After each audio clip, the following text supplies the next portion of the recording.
আসসালামু আলাইকুম, সবাইকে স্বাগত জানাচ্ছি এখনকার বাংলা সংবাদে। প্রথমেই সংবাদ শিরোনাম। শুরুতেই জানিয়ে দিব, মার্কিন হামলায় কেঁপে উঠল ইরানের মাহ শহর ও আবাদান।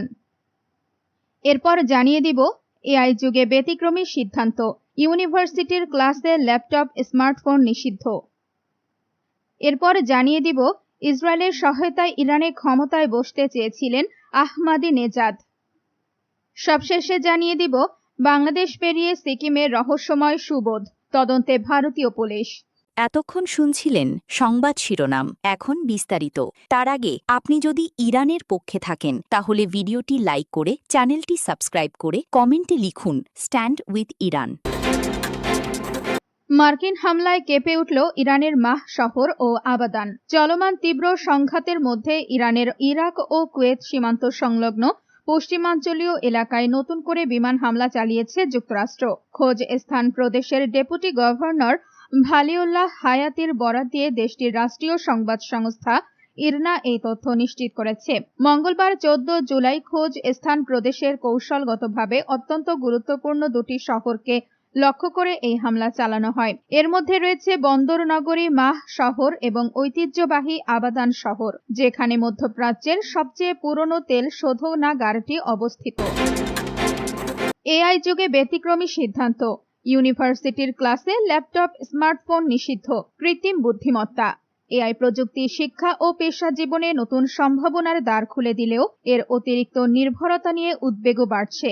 বিশেষ করে স্বাধীন চিন্তা শক্তি, বিশ্লেষণী দক্ষতা এবং মৌলিক সমস্যা সমাধানের সক্ষমতা ধরে রাখার প্রশ্নে বিশ্বের বিভিন্ন শিক্ষা প্রতিষ্ঠান নতুন নীতিমালা গ্রহণ করছে। সেই ধারাবাহিকতায় যুক্তরাষ্ট্রের একটি শীর্ষস্থানীয় আইন শিক্ষা প্রতিষ্ঠান প্রথম বর্ষের শিক্ষার্থীদের জন্য ক্লাসরুমে ল্যাপটপ, স্মার্টফোন সহ সব ধরনের ইলেকট্রনিক ডিভাইস নিষিদ্ধ করার সিদ্ধান্ত নিয়েছে। ক্লাসরুমে নিষিদ্ধ সব ধরনের ইলেকট্রনিক ডিভাইস, প্রাথমিক বিদ্যালয়ে স্মার্টফোন নিষিদ্ধ করার বিষয়টি নতুন নয়, তবে এবার ভিন্নধর্মী পদক্ষেপ নিয়েছে যুক্তরাষ্ট্রের ইউনিভার্সিটি অব শিকাগো এর ল স্কুল।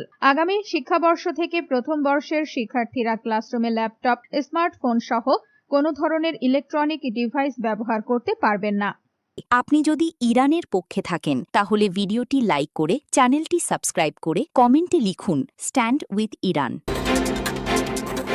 ইসরায়েলের সহায়তায় ইরানে ক্ষমতায় বসতে চেয়েছিলেন আহমাদি নেজাদ। ইরানের কট্টরপন্থী সাবেক প্রেসিডেন্ট মাহমুদ আহমাদি নেজাদকে গোপনে নিজেদের গোয়েন্দা সম্পদ হিসেবে তৈরি করেছিল ইসরায়েল। মূল উদ্দেশ্য ছিল তেহরানের বর্তমান শাসন ব্যবস্থা ভেঙে আহমাদি নেজাদকে ইরানের নতুন রাষ্ট্রপ্রধান হিসেবে ক্ষমতায় বসানো। নিউ ইয়র্ক টাইমসের এক অনুসন্ধানী প্রতিবেদনে এই চাঞ্চল্যকর তথ্য উঠে এসেছে।